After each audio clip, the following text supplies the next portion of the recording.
Hello foodie people, ఈరోజైతే బెండకాయ fry చేశాను. జిగురు లేకుండా. చాలామందికి ప్రాబ్లం ఉంటుంది. బెండకాయ వండినప్పుడల్లా జిగురు వస్తుంది, ఆయిల్ ఎక్కువ వేస్తారు, మూత తీసేసి వేయింతారు, నల్లగా అయిపోతుంది. ఈ ప్రాబ్లం ఏమి ఉండదు. ఫస్ట్ అయితే బెండకాయలు క్లీన్గా చేసుకుని మామూలుగా ముక్కలు అయితే కోసేసుకున్నాను. కోసిన తర్వాత మనమైతే ఒక బాండి పెట్టుకుని అందులో అయితే తాలింపు సామానం అయితే వేసాను. అది మనం తాలింపు వేసుకుని శనగపప్పు, మినపప్పు, పల్లీలు, ఎండుమిరగాయలు, జీలకర్ర, ఆవాలు అయితే వేసేసాను. వేసేసిన తర్వాత ఈ బెండకాయ ముక్కల్లో అయితే మనం శనగపిండి కలుపుకోవాలి. నేను ఉల్లిపాయ కూడా వాడాను, ఎందుకంటే బెండకాయలు కొంచెమే ఉన్నాయి, మళ్ళీ కూర ఎక్కువ అవ్వదని. ఉల్లిపాయలు అనేది మీ ఇష్టం. నేనైతే బెండకాయ ఫ్రై కంపల్సరీగా ఉల్లిపాయ వాడతాను. చూడండి, ఇలా శనగపిండి కలుపుకోవాలి. కొంచెం శనగపిండి ఇష్టం లేదు అనుకున్న వాళ్ళు ఒక స్పూన్ బియ్యం పిండి అన్న వేసుకోవచ్చు.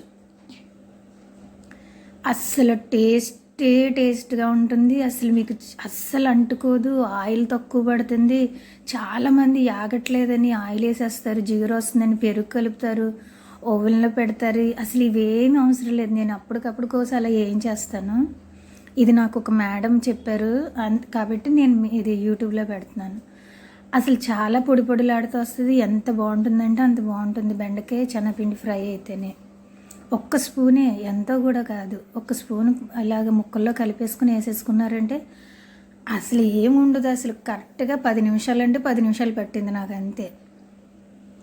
లేదు మేము శనగపిండి వాడలేము, అయినా కానీ మాకు అసలు జిగురు వచ్చేస్తుంది అనుకుంటే ఫస్ట్ అయితే సాల్ట్ వేయకండి. కారం, పసుపు వేసేసి వేయించుకుని ఇంకా 4 నిమిషాల్లో తీసేస్తున్నాము, 5 నిమిషాల్లో తీసేస్తున్నాం అనగా అప్పుడు ఉప్పు వేయండి. అలా అన్నా కూడా మీకు అంత జిగురు రాదు. కానీ ఇలా వండితే ఏంటంటే అసలు జిగురు అనేది ఉండదు, చాలా బాగుంటుంది. అసలు బెండకాయ ఫ్రై కూడా మనకి కొంచెం ఆట వస్తుంది.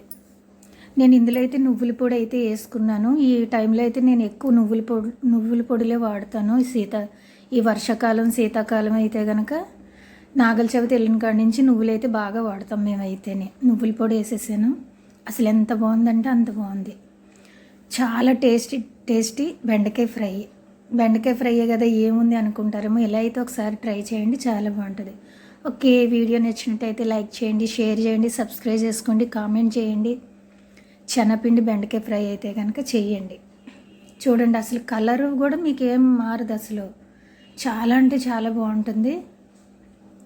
టేస్టీ బెండకాయ ఫ్రై. అసలు పిల్లలు కూడా ఇష్టంగా తింటారు. అసలు చాలామంది కొబ్బరి కూడా వేసుకుంటారు, అది మీ ఆప్షన్. కొబ్బరి అనేది ఇంకా నేనైతే నువ్వుల పొడి వేసాను. ఎక్కువ శాతం ఈ టైంలో అయితే అన్నీ ఎక్కువ నువ్వుల పొడిలే వాడతాను నేను. కొబ్బరి చాలా తక్కువ వాడతాను. కొబ్బరి వేసుకున్నా కూడా చాలా బాగుంటుంది. పల్లీల పొడి వేసుకునే వాళ్ళు ఉంటారు, కొబ్బరి వేసుకునే వాళ్ళు ఉంటారు. Okay, bye.